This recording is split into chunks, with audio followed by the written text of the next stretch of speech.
Welcome to Conversations with Chuck Bennington. I'm Chuck Bennington, and I don't know it all, and I don't pretend to, but I do know that I love my son, and I want him to have a better, faster, smoother journey through the trials and tribulations of life than I had myself.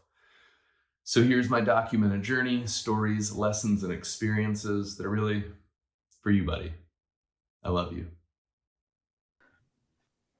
And here we are, another episode with one of my favorite humans on the planet and maybe off the planet, I'm not sure, Mr. Chuck Bennington, for another conversation with. How are you this fine day? I'm very, very good. That's good. How's the weather there today? There was some storms yesterday. So we had a little bit of rain earlier this morning. Yesterday, the Yep. reference that she's making is we had another thunderstorm yesterday, and we've had like 2 weeks straight of significant thunder, lightning, rain, storms. We've lost power a few times, and power seems to come back faster than the internet. So Yeah. everything Funny stayed that. stable yesterday. It's bright and sunny out right now. I don't see any I clouds, I but did I did get a twitch in my eye when I heard the thunder in the background yesterday during one of our other calls. I went, oh, here we go. Here we yeah, go. I mean, I don't know that I've ever been on the other side of a Zoom call where I have heard thunder, but I was Yeah. thinking about It's pretty how cool. loud the thunder may have needed to be to make it outside to inside to the microphone, and especially with all of the noise canceling technology that goes into killing Yeah. ambient sound. I was like, maybe it really was as big as it seemed in my head. Yeah, well, it came through nice and clear, so there was no doubt, that's for sure. It's an interesting downside thing that you never would think about of having a taller interior to your home. So Yeah.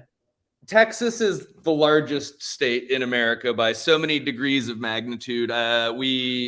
It came up in conversation when I was on that trip recently to France and the Netherlands. And there's like 14 European countries that could all simultaneously fit inside Texas, something like that. So where I'm going with this, there's an abundance of space. But Yep. a lot of what they do with the new construction is they just build super tall because it gives you the illusion of having more square footage, but like no harm, You no don't. foul. Yeah. And they already got to clear the land, and I'm sure like the addition to the building cost is fairly incremental to just move vertical. Anyway, so this is the height Oh, from the wow. entryway up into like where Liam's room is, and Yep. it's I want to say it's like 30 feet, maybe even Yep. like higher. But here's where I'm going with it. It's like a fucking subwoofer when there's Yeah. thunder. Yeah. And I don't know if we ever talked about it, but Saint is not the happiest camper and gets really anxious when there's severe weather. And we think maybe he spent some time outside as a homeless puppo before Yeah. he made it to the shelter and then got rescued. Right. Yep. But yeah, the thunder is really loud in this house, and that's something I never would have even thought about. But now, maybe in like an odd way, I don't know. As I'm thinking about it now, because I'm going through doing that coaching development course that I'm putting together, the idea of Yep. building rapport. Yep. I will have to test the next time I am in a home with a above average ceiling height. Be like, hey, I was wondering. Because I think that would be an interesting thing to know for myself. Yep. But maybe like an odd, unique thing to connect on, because I would venture to guess almost assuredly nobody has ever connected those things with somebody. For sure. That would definitely not be the standard conversation starter. Well, it's like, there is no downside to being memorable. No, that you are certainly that, my friend. Very memorable. So today I thought we would have a chat. I know we've talked about lots of life lessons and life experiences and your background.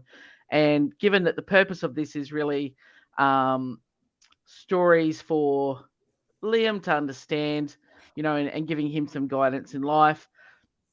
But I thought I would flick back a little bit, and given Liam's at a similar age you were when your life kind of changed dramatically with your parents, splitting and stuff, and Liam being an only child, you're an only child, and now you as a grown man, an adult, and you're Well, I'm older. are you? Man. I don't know if I'm grown. I mean, I'm No, probably as tall as I'm gonna be, but like, for sure, still working on it.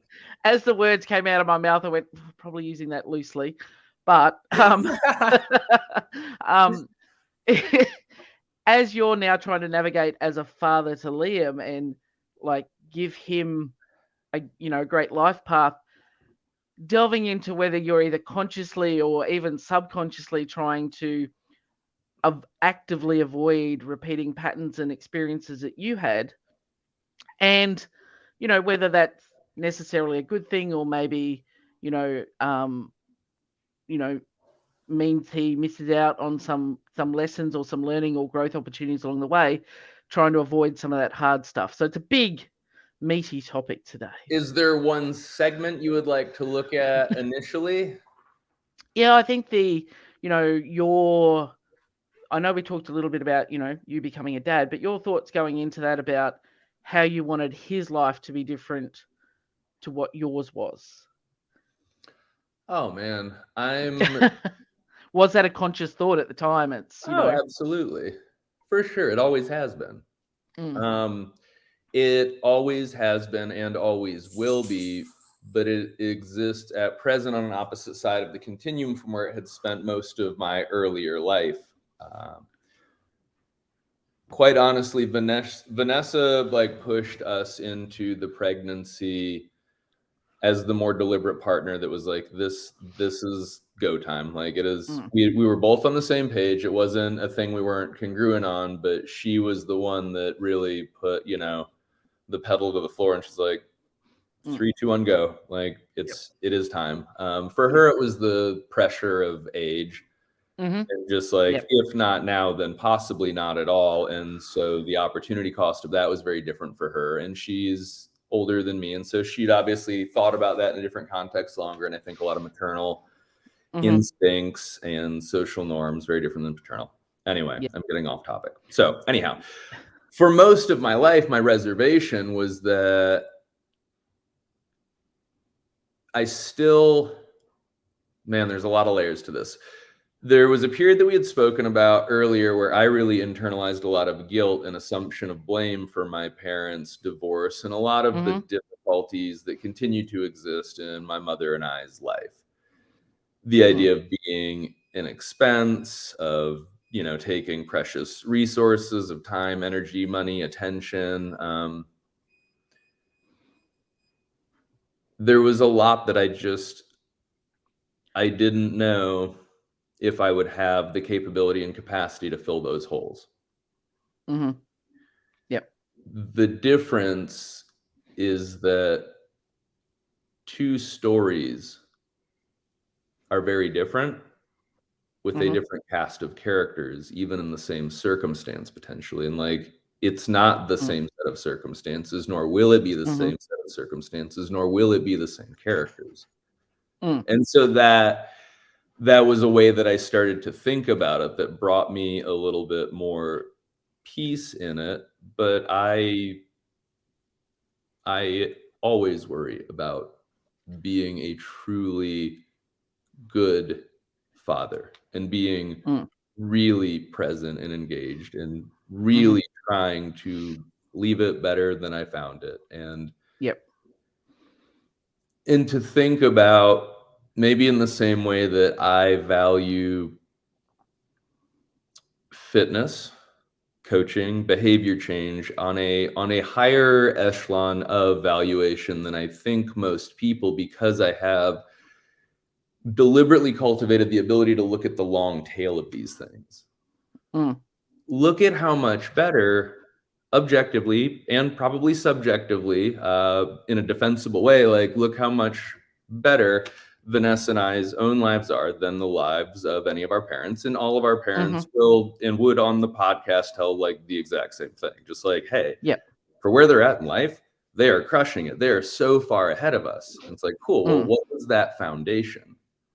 And then what was laid upon that foundation? And wow, look how far it goes, because we do have, at least as humans, the ability to like make changes to our foundation after the fact. Even though the situations never change, we can rewrite the stories and we can use it as a different set of opportunities. And so thinking about what does that mean for the boy, the man that I get the privilege of helping to usher Liam into, what does that mean for his wife? What does that mean for Mm. his kids? What does that mean for the people that they marry and their kids? And what happens when we look at, can we look at personal growth?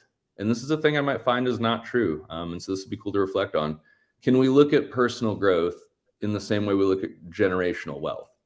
Like, if you can hang on to Mm. and accumulate enough financial resources, you can set this threshold that unless it really gets mismanaged, Yep. every generation that comes thereafter is in a better place foundationally. And potentially, if you go far enough, it continues to ascend in an even better direction. And I I would think that agree. that's what most parents seek for, is like they Mm. want their kids to end up better off than they were. They want to see them move forward. Mm.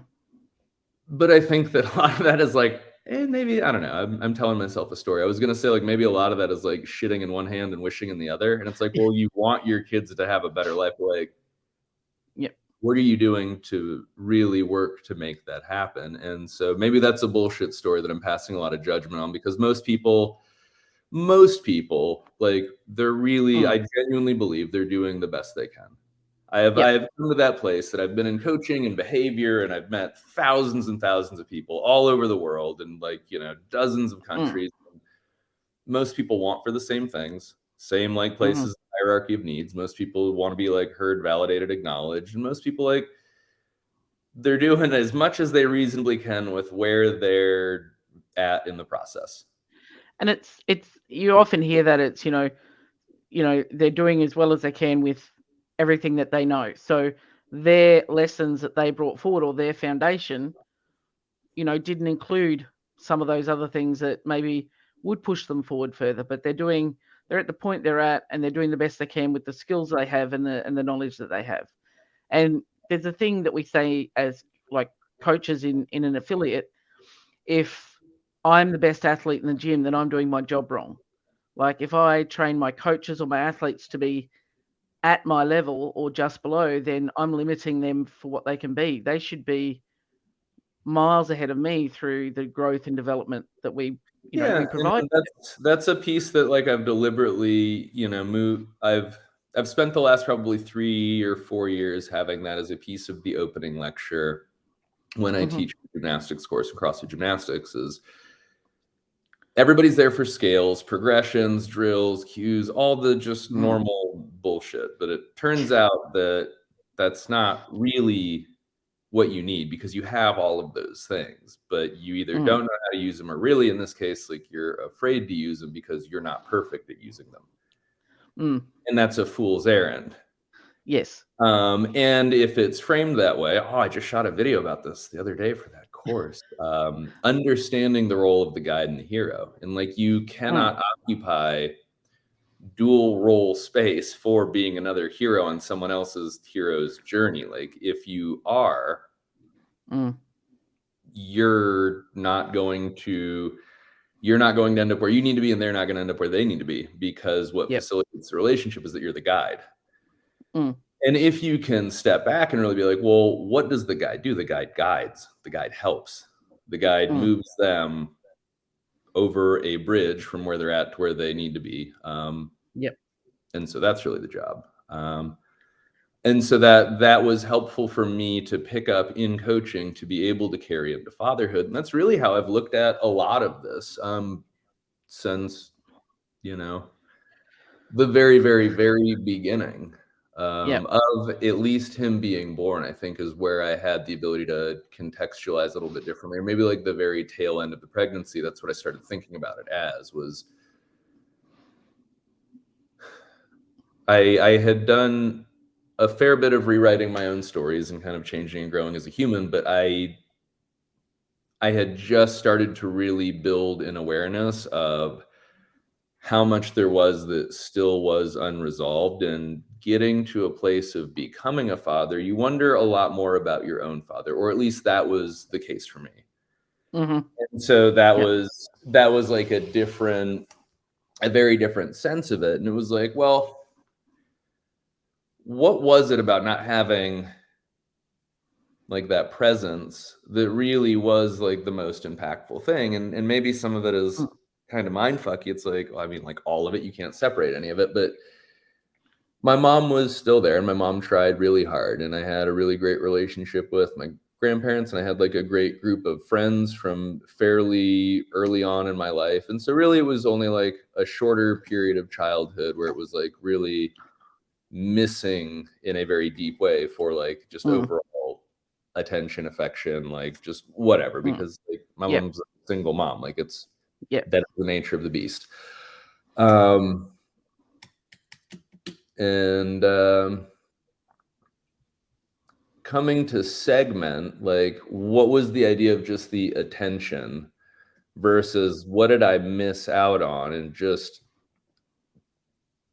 opportunities for like coaching, education, like on a lower level. But you can think about even, changing oil, changing a tire, throwing a football, throwing a baseball, like those. Basic. That was a thing that later in my life like manifested as a lot of my issues with like confidence and like just basic like lower level like masculinity kind of like feels struggles. And so it was like, well, even if I don't have all the emotional shit figured out, because like we're all still working on healing our inner child, it's like at a minimum, I know that I can objectively make a lot of those feelsy things better for the rest of his life if the only thing I got right was building some foundational skills. Yep. If I only got him to like embrace fitness as a lifestyle, if that was the only thing that I accomplished as a father, and that was it, what would that end up manifesting in his life? And you're like, oh, dude, at least for me, it would have changed everything. And which is why like I have hung so tightly to, fitness and coaching, and so much of that is because I believe in a very, very deep level that it creates that long tail benefit of you're literally engaged in the process of improving evolution. And so maybe going back to the beginning of that and like the idea of generational wealth is like, well, does fitness change our genetic expression? Yes. Yes. So have Vanessa and I, through changing our genetic expression, established a higher level human in evolutionary terms by combining like what was better than anything in our own bloodlines previous to that? Like empirically, Yes, it makes sense. yes, Yep. that is actually how it works. So I'm like, well, I gave him a better foundation of at least that, the biology, and I can cultivate skills that help build on that biology and start really improving a lot of the other pieces that manifest as like issues of ego and self. So like, fuck, man, you know what? Like the bar's fairly low to at least leave it better than I found it. And I don't plan on going anywhere unless like I die an untimely death. So I look at, what was the length of engagement for my father in my life? How reasonably happy am I with like really how life has ended up and who I am as a human? Do I feel like, even if the only thing that was accomplished was the biological stuff and building some foundation of like physical and neurological skill, at least in some type of evidence-based way, I feel like the outcome would be greater than myself. Yeah. And so, like that brought me a lot of peace that not that I intend to fuck up, but knowing that I will and that I do. And that's part of the process and part of life. I'm like, what are some real bare minimum things that maybe you look at as like progressive belief building, right? Because for so much of my life, I had no belief in my ability to be a father because I identified so much as a broken human and also didn't have any sense of what to model. And like, I think that, that's a big limitation for a lot of us in a lot of areas is that bridges the gap from like, coaching into strategy, right? It's like coaching's like, cool, I want to do the things. I have no fucking clue what to do. Yeah. Yes. And, like, I want to snatch, but I've got no idea where to start. Right. Or, like we often don't appreciate that. Like, I think really step back and appreciate that what a wild limitation, how fucking catastrophic. Maybe that's it. Maybe that's a big piece of what limits a lot of behavior changes is because even if we know the actions to take, there's too many other missing pieces of the strategy for us to build belief to fill in the blanks. Yeah. And we do need that belief. Yeah. Right. And it's like, if the low known strategy is like you put these ingredients in a bowl, mix them up, put them in a pan, put them in the oven, fucking terrible disaster. Like, all right, so like what ingredients? What In what order? qualities, in what quantities, in what order, into what temperature oven, for what duration, and what types of dishes. And you're like, oh shit. Yeah. There's a lot that we don't know. And almost any one of those things potentially could create a catastrophic enough failure and like the rest of it. Mm. Right? Because like if the only thing you got wrong was the temperature in the oven, you're fucked. Mm. If you tried to like make it in a bunch of shot glasses instead of like an appropriate fucking baking pan, like you're Yeah. fucked. Like, Yep. you know, if you look at almost any one thing, if you use tuna fish instead of flour, you're fucked. Yeah. You know, It's if a you whole use different thing. 100 eggs instead of one egg, you're fucked. So it's like, Yeah. man, that's a good insight for me to have as we kind of talk through this. Is like if we look at as coaches when we run into these huge issues and like we've tackled what we can reasonably tackle and looking at the behavior, but we still seem stuck and stalled. It's like we need to fill in more of the blanks of like what that person is missing about the next step, or at least like that is a thing that I will be. Well, I guess I do Yeah. think about that, but I mean, and it's a I good. think about it, but I don't think that I articulate that and contextualize it well to other people. I think that's a lot of what my sub thought process is and how I come up with Mhm. a lot of the things that I do as a coach, but I don't Yeah. know that I do enough of a job connecting the dots, or also like when we do run into limits in behavior, like investigating a little bit deeper in like what is the one piece that stops this from being clear to you. Because Mm. if it was clear to you and you believed in it, believed that you needed it, believed that you could do it, believed that it solved your problem, like you just do it. Like You what just piece of this process isn't clear? hit it out of the park. Do Anyway, you? I think about shit like that with Liam as well. Yeah, and it's really I think it's important, and a lot of people probably don't think or reflect on things, and being that you're quite a reflective human anyway, I think that's The blessing is the curse. yeah, I mean, but it gives you a chance to not just go, well, this is how it is, this is who I am. You can change and alter and correct course as you go. It's almost like you're baking that cake, but you're tasting it as you go to make sure you're on the right path still. And you go, oh, too sweet, pull it back, or Yeah. whatever. I need to adjust it. And that reflection and that thought process is giving you a chance to continually adjust the navigations rather than going, well, this is how it always has been, and this is how it always will be, and going forward. Yeah, I think that like what that is kind of layered in, and like it pulls a lot of this together is I'm trying to think of an exception to this, but I guess I can't really, and maybe you can like challenge me and like get me to think about it differently. But I believe that almost anything that I can think of is a learnable, improvable skill. Yeah, I think just about anything Like apart from our managing your automatic. depression. Like, you know, if somebody's Yeah, really depressed, it's like, well, and that's a bad example because there's a lot of biology that can go into that for some people. But like, you know, the example could be depression or anxiety or driving a car or, you know, but brushing you your can teeth. Like still. there are things that you start with like almost no awareness of, and they just like you either can't do it at all or it fucking consumes you. And then you're like, well, you build a little awareness. And then you Yep, figure out like the minor pieces of it. And I and you can't can think of have anything some that I control. don't think that there's at least an element of that. So maybe that's a better Yep. clarifier is even if we, similar to what I just spoke about with Liam, is like if Mm, we have this, you know, biology, genetic, mm, loaded gun, it's that same analogy of, you know, pulling the trigger applied to the other stuff is like, well, can we work on our trigger pull? yeah, Yeah, like for sure. in any area that I can think about, like in the moment that we're recording this Thursday, 10:30 a.m. Central Time, September 8th, 2022. I feel like everything's a fucking learnable, improvable skill, or at least that you can apply that framework to thinking about almost anything. No, I would actually agree with you that I'm just sitting here trying to think of anything myself, and you know everything that you do, you can learn and improve and grow if you're creating the awareness and doing something with the awareness and having that that awareness of not this is as good as it could be.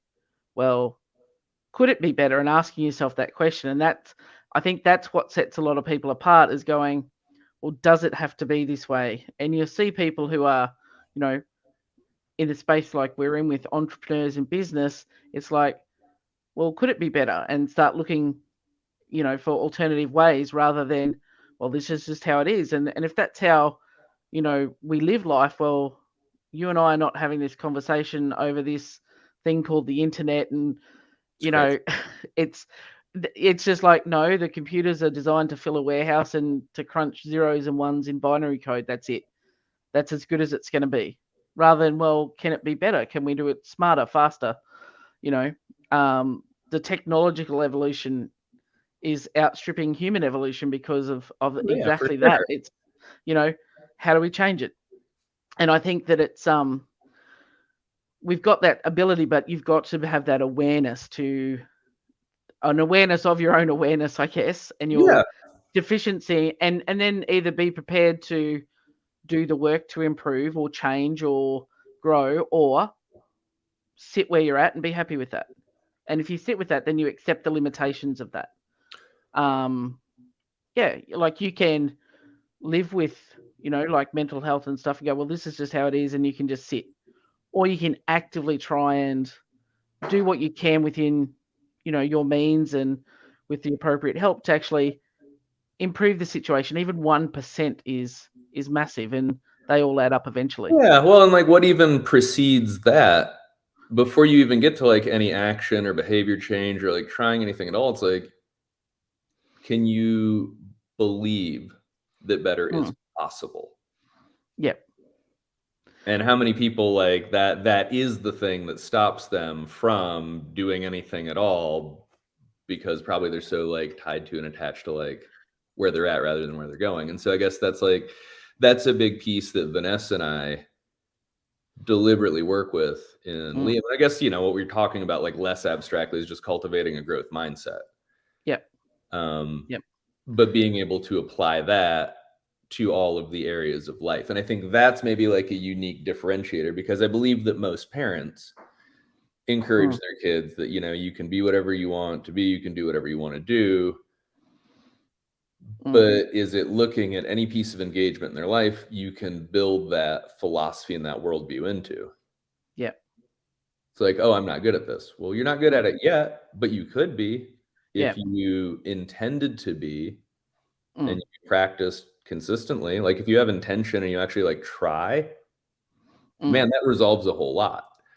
yeah. And then if you try regularly, it is unreasonable that you Mm, won't get better. Like yeah. I don't know that it could happen. If you were like intentionally trying to improve and engaging in a thing regularly, I really don't think that it wouldn't move itself forward. And I think that's like, No. And it's, yeah, it's being able to take that and go and be prepared to do that little bit of work to move that forward and creating that identity. So do I identify as somebody whose life is going nowhere, or do I identify with somebody who's determined to find a way out, and make things better? And so the belief then leads to that identity of, who they are and what they're responsible for in their life, rather than going, well, you know, I grew up poor. I'm always meant to be poor. I'm never meant to have anything, and it's all my parents' fault that I'm not ahead. Or you create that belief and identity that I can take myself forward, and that's a big thing to have. yeah. And like, it also applies to like just more micro things like kicking a soccer ball. Yeah. Like, Liam, we've got him Yep. signed up in a little program at school called Soccer Shots that is Mm, building foundational soccer skills. And when he started, he did not enjoy it because he was not good. yep. But rather than be like, well, you don't enjoy it because you're not good, so like let's not do the thing, it was like, well, is this a thing that you would like to be better at? Mm, Okay, you would. Well, then how do we make that happen? yep. And even like, that was then, this is now. Now we're like working on anger with him. Mm, So he's 4.5. and he's having, there's instances in school where, if there's an issue with sharing, or if somebody like breaks a thing or takes a thing, or if two kids Mm, want to be in the same place at the same time, mm, he's having trouble with anger emotionally overwhelming his logical brain, because he knows what like strategies to employ. yep. You can talk about it, like you can go get Yeah. a teacher, you can walk away, you can find an alternative. Like he knows the strategies, but the emotion is preventing, or the emotional state that he's in is preventing him from like running the logical rational play that he already knows. Yep. And he's getting really frustrated with it, because he's oh man, this is so cool, this makes me feel some kind of way. He has built the awareness that he becomes less in control of his own brain and body. Wow. Yep. And I didn't really think about it in those words and terms until right now, but Yep. how powerful is that? Yeah. And if we look at where we started the conversation, kind of exactly what we're talking about, like, holy shit, if he has a foundational level of awareness of that, but also the skill of recognizing that, like, I have the ability to affect my emotions and my state. Like, if this is where he's at developmentally, would it be unreasonable for him to not like end up in a better place than I have ended up in life? Because like I Oh, fucking for sure did not even think about shit like that.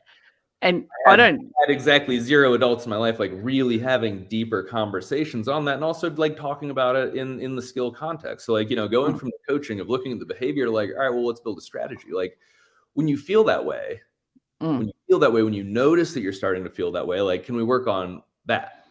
Like, yep. not like, shit, I did the thing, I recognized it after the fact, but like, can we Before. start building the skill? Yeah.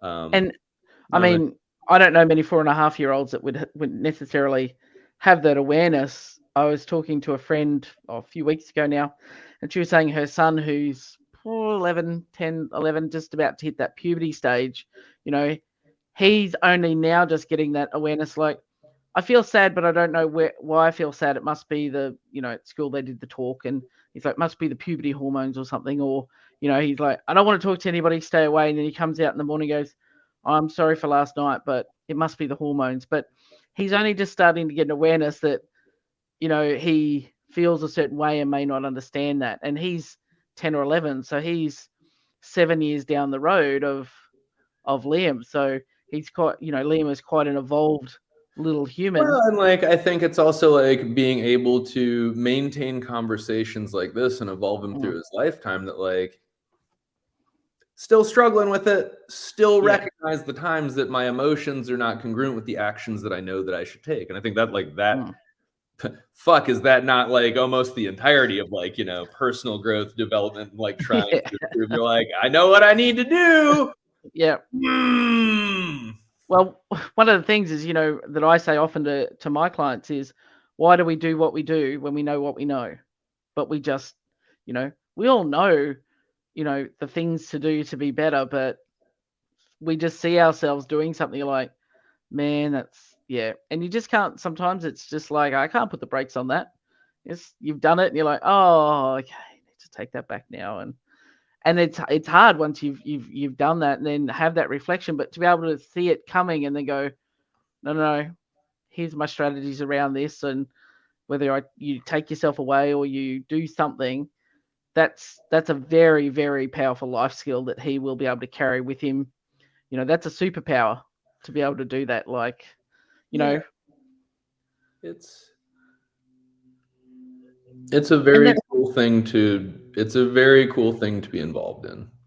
and I think because that's in large part, and I know we spoke on the episode that we did with you and Vanessa, is that you have quite evolved conversations with him appropriate for his age and I level. know, not appropriate for his age at all. 'Cause Vanessa and I Well, will straight fucking look at each other and we're like, we're doing the thing, right? She's like, yeah, like, yeah, but but you he, also like, you don't know that, right? Like that is an assumption that I think we make. This is interesting, because like, how often are we fucking shocked that kids pick up on so much stuff that we thought that they wouldn't, but we Mm. excused ourselves of it because it was like a negative behavior that we were engaged in and we didn't want to have to take ownership of it. But like, we won't curate the positive in that direction as aggressively. Yeah. And it's also, he has that role modeling that you guys have where you're open with your emotions and talking about how you're feeling and communicating. You know, he sees mum and dad having these conversations about, I'm tired or I'm stressed, or what do you need, and having back and forth rather than, yelling and screaming matches and all that sort of stuff. So he sees it, and you guys are asking him for his opinion on things and his thoughts, and like we talked about in that episode, including him in the plans, as much as, sometimes, yes, mum and dad have to say, no, you're going to, this is how it's going to be. But Right. he's included, and he sees those conversations, and even though he may not be consciously aware, he's like sucking all that stuff in, and this is what it's coming out, where he has a recognition, like, you guys aren't saying to him, dude, you got to sack up at school, you got to behave, you got to be nice to other kids, you got to share. You're saying, well, why do you feel like that? What happens when that happens? How does it make you feel? And he's learning to access that part, which is, powerful that he's learning it now rather than when he's a troubled teenager, or, a young man trying to find himself in the military or whatever, and winding up in all sorts of, Yeah. dramas. I think that's a really Huh. important. I don't know Huh. where that came from, but it's a really powerful thing. And then if you can imagine what his relationship will be like with his partner and his kids, like, that's a Well, like, whole that's new. really like, we're seeking to model as best we can in as many areas that we have awareness and control of. Mm, Like, I'm sure there's a ton of shit that we don't even think about. There's a million things that we could be better. But if it's like, if this is an area of life that we know is like an area of life, such mm, as your relationship with food, your relationship with exercise, how you mm, communicate with yourself, how you communicate to other people, like whatever it is, if you can chunk these things down, like, do we mm, recognize this is at least somewhat isolated piece of an otherwise connected whole? mm. Like, can we engage in just at least trying hard, Yep. even if we don't know what it is? Like, effort counts twice, and like, fuck, Oh, if you intend to make it better and you at least, like, you're trying to do things mm, on a long enough um, timeline, it would be unreasonable to not make improvements. And so, like, we think about, yeah, like how we interact with not just, him, but each other, mm, and each other with mm. him, and what Yeah. we're trying to model as mothers, fathers, husbands, wives, like Mm, partners in a relationship, but also talk about those things out loud with him. mm. And I think that, something that you've said to me often in our coaching calls is, work works when nothing works. Like, just doing work, doing the things. Um, and something I think I know the answer. I'm pretty sure I know the answer to this, but I'm going to ask you for the purposes of the podcast now. Coming from, your experiences and your lived journey, and how we have a quest to make things better for our kids and whatever, it would be very easy to fall into the trap of wanting to make sure that they never had any failings or any difficult situations, or went without anything. Is that something that you have had to consciously avoid, being, that overprotective, like, I'm going to make sure everything's perfect, that he doesn't ever learn a lesson or a thing, which is kind of taking it to the other extreme. So I guess my short question is, have you thought, was that a conscious thing where you're aware that that might happen, or is it just something that's just naturally evolved? So, Because, like, phrased otherwise, like, are we aware that we might be curating the journey too much? yes, there you go. Yep. Wanting to stop him, We do think from. about that, and we do talk about that. Mhm. Um, and the frameworks that we're kind of thinking about it with. So yeah, like, to answer your question, like, is that a thing we think about fucking every day? We talk Yep. about it with each of these things that we also look at and try to like curate the journey, we also look at, where is that line of, benefit versus detriment? What are the things that, are life lessons that we should, allow life to teach us on its own terms? Mhm. Blah, blah, blah, blah, blah, blah, blah, blah. So, one thing that's been, well, two things that have been really helpful with that, and then I'll kind of ramble a little bit probably.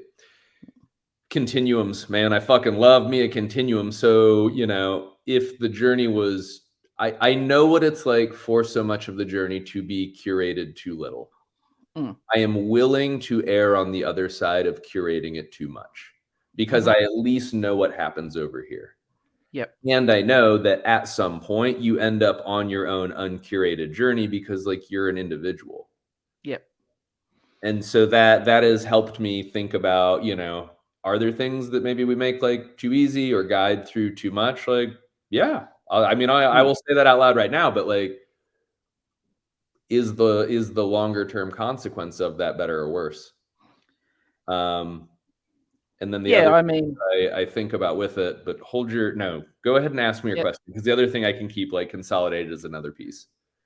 No, I was going to say that there is that line, and I think that from like again, thousands of kilometers away, but from our conversations I remember one conversation we've had where you've talked about there's a very big temptation to give Liam whatever he wants. So if he wants a new dinosaur, it's like, well, we can get it, and he wants it, so why not? But you've deliberately curated in that steps for him to understand value of things. So set up the lemonade stand and then the hot chocolate stand and all these things for him to earn an income so that he understands the value when he then goes purchases said toy rather than just having everything laid on. It would be very easy for you guys to go, well, I never got this as a child and I don't want him to miss out. I'm going to give him everything. So he's getting those lessons, even though the journey is somewhat curated. But I don't think it's excessively so. Yeah, I mean, there's definitely pieces that like he's fucking spoiled, but like Yeah. whatever. I will own that, and like we will see what the detriment ends up being. But I'm hoping that we can cultivate and grow and develop enough, like in our relationship and his awareness and our conversations, for him to be able to look back and be like, I do recognize where I was spoiled in my childhood because you guys had the means and because you were trying to resolve pieces of your childhood, and I recognize like where these things do and don't work in life, and like I think that's a reasonable. This might be something that comes back to bite me right in the tip of my dick at some point. But like, I believe that would be a reasonable conversation to have with a teenager. I Yeah. have had some like shockingly deep conversations with teenagers through the course of my life as an adult. And I think Mm. that is, because of how we're approaching it, I think that, I mean, it's a thing that Vanessa and I do talk about is like we will have more and better opportunities to work on these conversations as he gets older and can think about it and contextualize it in a different way because we're doing work now to build the foundation. Yeah. So it's not a new And I'm thing. sure that like when like you're mentioning your friend, her son's like getting into puberty and is hormonal, and she's like, "Hey, you're a teenager now. You're gonna be an adult, like, and life is gonna be a lot harder. You were spoiled when you were a kid." Like, well, fuck Yeah. you, mom. Like, I didn't choose to be born. Like, it's just Yeah. like, whoa. Maybe there's a better way to approach it because we had the foresight to do a little bit more of the work earlier on. Or at least that's what Yeah. I'm hoping. It might blow up in my face. I mean, he will still for sure say, fuck you, dad, probably like, more than once, probably on the same like conversation at some point. But it's a thing we're I, aware of and we're trying to navigate. but I think by doing like some of those things now, for example, like, the lemonade stand and having his own resources, when he becomes a teenager and starts part-time work and then parents have the conversation going, oh, well, you need to start paying some board or you need to start paying some of your own fun expenses. The blow-ups and the trauma about that comes up, and it's like, you don't take care of me, you don't look after me, because they've had everything all along. Whereas Liam has understood very early in the journey, if I really want something, then I can work for it myself.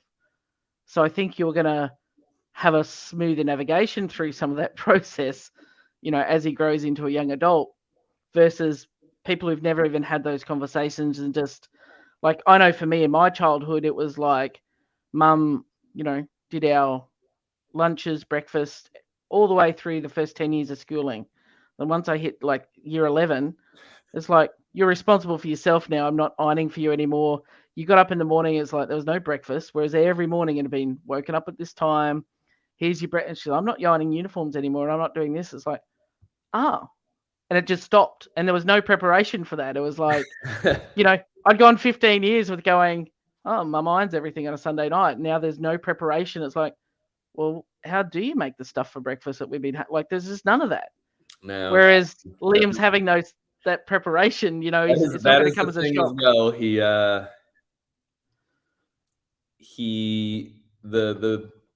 At this point, like, he will often ask to be my little chef, and like a thing that we've done since before he was capable of assisting or helping in any way. Like, he was included in it, and I'm sure Vanessa's got pictures of me like with him as a baby, like on my neck, like working on cooking stuff. My mom did a great job of cultivating cooking as like a thing that I care about and I have a degree of skill in, and that has served me incredibly well in life. That's a cool thing to pass forward and to work on, with him. And so it's like it isn't just the idea of like creating, the areas of responsibility, but it's look at like, are we, maybe you are fucking spoiled sometimes, and that's okay, because we're really looking at cultivating you as like the whole human, and it's a thing it's balanced that we out. think about and we work on and we look at as like all these little areas of life. And like, do you have a sense of autonomy? Do you also simultaneously like feel inclusion? How are we dealing with these like more complex abstract things that like we're still trying to figure out as adults? And a lot of that, it is the nature of the podcast. If we think about a lot of what we pass through the coaching filter of could you explain it or teach it to an 8-year-old? Well, shit. If I can't explain it to you, then I'm for sure not ready to explain it to him. And I know that. So getting these things from my brain to my mouth in a way that is coherent, it's for sure a good first step in a lot of like the pieces that we don't have figured out. Because I think that most people be like, you want your kid to take some responsibility. You want your kid to understand like the value of money. Like they're fairly basic things, but what comes next in the conversation that we were at earlier with like controlling emotions and deference to like rational and logic, because I was on the other side of that for so long as a human, I erred too far in the other direction. And now I struggle to make a lot of decisions because I suppress so much emotion and I can find so many ways to justify logically and rationally. Yeah. And like, are these things that I've thought about enough that when he starts figuring out that like, fuck, like this is an odd set of trade-offs. I'm like, yep, everything in life generally is. Like, let's talk about it, because at least I've clarified a little bit of my own thinking. Because that is not a thing that I had gotten, really, I think from, anybody through the vast majority of my entire life until I began to have, coaches and mentors and more, more intentionally developing and growing people in my social circles. Like these are not, I know for sure it's not a feel or a think. Like I know these are not typical conversations. No. Because I try to have them with people and they're like, what the fuck are you talking about? And you're like, wow, all right, we're not here yet. We can connect the dots, we can get there, but like, it's going to be it's I can't remember where I was talking. It might have been with you talking about, we need to get better at having those harder conversations earlier and not having small talk and not having, it's just you fill so much of your life with that, and you reach a point, and once you get exposed to some humans who are more evolved in that than you, then you're like, fuck, I want to have more of these conversations. Well, it's like it is incredibly cool to stretch yourself and like change how you view yourself, the world, challenge beliefs. You're like, I don't have time and energy for small talk because like there's better shit to do. Yeah, and it's way more rewarding. one other thing that I was thinking about, because I know we're kind of running up into the end of the time frame, and so there's one other piece of when we're looking at, are we aware that we might potentially be curating too much of the journey? Yes, we are aware of that, but we think that, like, at least where we're at now is like, let's let the pendulum swing possibly too far that direction and see like where it corrects with a much better baseline and all the things. Mm-hmm. The other piece is, why do we tell ourselves, and I've been thinking about this a lot. This has been a really big thought exercise recently, and we could talk about this all fucking day. Why do we tell ourselves the story of the journey having to be so necessarily painful, and for all of the lessons to be so hard fought and so hard won? Because isn't that what wisdom is when it's distilled? Is how do you benefit from somebody else's experience without having to endure the suffering yourself? And so that's our other thought, is like, maybe we curate too much of it, but if we can look at it through a lens of wisdom, why wouldn't you want the ability to just take application of the lesson without having to learn the lesson the hard way? But I think as humans, and like, well, not necessarily it's a human thing, society thing, puts so much value on, they fought so hard and overcame so much, and they came from nothing and now there's something. It's that the And we struggle love an journey, underdog story. and we love being. I often joke about us as affiliate owners have enjoyed suffering and being martyrs, and we can tend to drift to that in life, and that's where I think some of that comes from. Is like, if it's easy, it feels wrong. If it comes to us simply, it feels wrong, rather than struggling and learning painful lessons in life. We haven't got to the point where we realize it doesn't always have to be painful to still be a good lesson and give you something to grow from.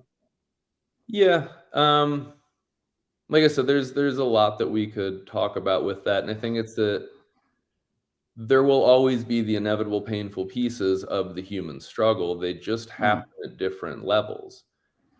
And the grass is always greener on the other side because our perceptions make it so. But everybody knows what it's like to not have any money. Yeah. Like, not everybody, but like, everybody, regardless of where they sit financially, they know what the feeling of scarcity is like. So maybe it's applied somewhere else. And then you think about, like, when you are an employee and you're not in control of your income, and like what you seek for is to be in a better opportunity. So you want to be a business owner so that you have the mechanism of control, and you make you have the belief that will also be more objectively like more fucking dollars, right? You're like, I get more control and I have more dollars. And then you get there and you're like, oh shit, I have more control. And even though I have more dollars, everything else scales in proportion to it. So like, fuck, the bills are bigger than I've ever gotten. That was always like a real mind fuck for me when we had the gym, and it was a big piece of us changing our identity. Is like, we're dealing in sums of money that earlier versions of ourselves never would have even imagined we would touch. Yeah. That's a real mind fuck. And so, like, even if he never had to get a job because we built a business that we, transitioned him into an entrepreneurial role with, like, he's still going to have to suffer as a human, because like that's inevitable. So like, for the other pieces, if we can eliminate useless suffering, maybe we improve his ability and skill of suffering and the things that are worth suffering for.